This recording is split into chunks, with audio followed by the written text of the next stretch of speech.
Bienvenidos alumnos a nuestra segunda clase de física sobre sonido.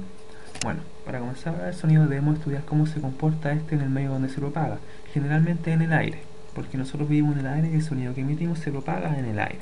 Entonces veamos una naturaleza en este medio, podríamos llamarlo aire o gas en realidad. Entonces cuando uno emite sonidos, las cuerdas vocales hacen que el aire vibre, haciendo que, por ejemplo, una molécula, en realidad son millones, pero concentrémonos en una, viaje de un lugar a otro y posteriormente ésta se devuelva a su estado de origen una vez que ha transferido la energía. Entonces veámoslo de mejor manera. Si acá tenemos aire y se emite sonido, el sonido avanza, las moléculas avanzan empujándose unas a otras, haciendo que el papel, haga en este como pequeño ejemplo, se mueva hacia afuera. En cambio, cuando la onda ya ha viajado, la molécula está volviendo a su lugar de origen, el papel se mueve en la dirección contraria. ¿Por qué? Porque las moléculas viajan de un lugar a otro. Ahora, un mejor ejemplo es que se presenta acá. Imaginemos un diapasón que está vibrando, genera dos ondas. Las moléculas que están acá van a viajar acá, juntándose con las que ya están aquí normalmente, y luego van a volver a su punto de origen. Cuando ellas viajan se genera una zona aquí de menos densidad que se llama una zona de rarefacción, y acá tenemos las zonas de compresión.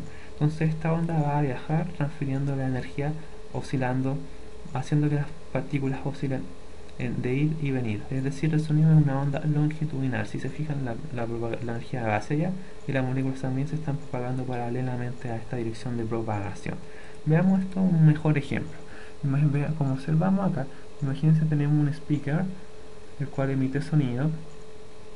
Entonces, ¿qué sucede? Se genera acá una zona de compresión, compresión, rarefacción.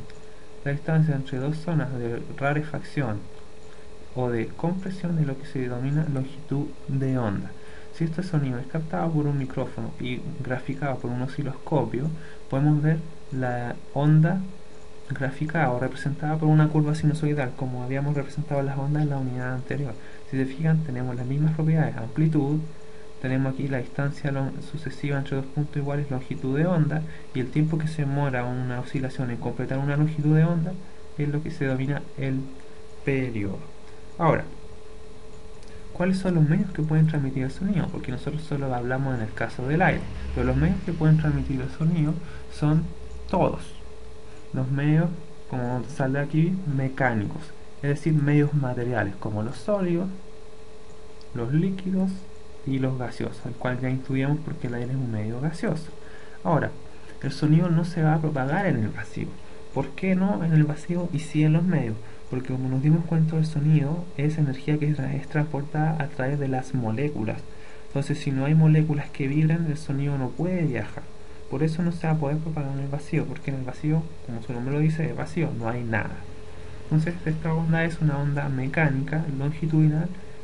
Al decir que es mecánica, todo esto significa que no se propaga en el vacío. Por eso decimos que es una onda mecánica. Así que lo saben, cuando ustedes escuchan una onda mecánica, simplemente es una onda que no se propaga en el vacío. Y cuando escuchan una onda electromagnética, todo lo contrario, esta se propaga por cualquier parte, incluyendo el vacío. Bueno, el sonido, si se va a propagar de un lugar a otro, posee velocidad. Esta velocidad del sonido, como ustedes ya saben, al ser una onda depende de la frecuencia y la longitud de onda, pero también va a depender del medio por el cual se está propagando. En específico depende también de la densidad y de la temperatura. La densidad no la vamos a tocar porque eso va a demandar unas matemáticas un poco más elevadas, pero sí podemos hablar de la temperatura. ¿Cómo va a aumentar la temperatura?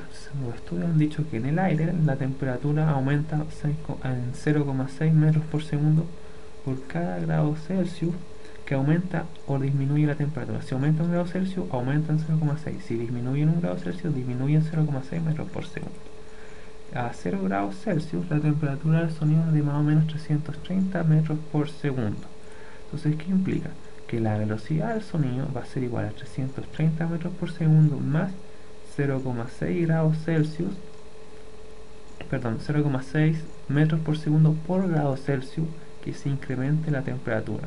Entonces, si la temperatura se incrementa de 0 a 1 grado, la velocidad, ¿cuánto va a ser? 330,6. Y así va a ir subiendo sucesivamente hasta llegar a 340, 343, que es más o menos a los 20 grados Celsius, que es el dato que generalmente cuentan los libros, pero ustedes saben de dónde se obtienen este dato, de esta ecuación. Entonces ahora ustedes están capacitados para calcular la velocidad del sonido simplemente conociendo la temperatura, porque la reemplazan acá, multiplican por 0,6 y le suman 330. Y si la temperatura es menor, multiplican, aquí puede que les quede un signo negativo, lo restan y les va a dar el valor cuando es bajo cero. Aunque hay una cosa bien interesante, bueno, esto depende de la temperatura, pero a menor temperatura el medio es más denso y la velocidad aumenta. Pero como les dije, es bueno que lo manejen, pero no podemos describirlo más de una forma más concisa, más analítica, porque no tenemos tantas matemáticas. Pero es bueno que manejen que con mayor densidad el sonido se mueve más rápido y con menor densidad el sonido se propaga con un poquito mayor lentitud porque las moléculas están más alejadas unas de otras. Eso es más que nada lo que influye en la velocidad del sonido debido a la densidad. Ahora, el sonido puede experimentar algunos fenómenos como reflejarse y refractarse. ¿En qué consiste una y la otra? La refracción consiste en que el sonido cambia su dirección y su velocidad de propagación debido a un cambio de medio. Por ejemplo, en el ejemplo que está aquí, hay una persona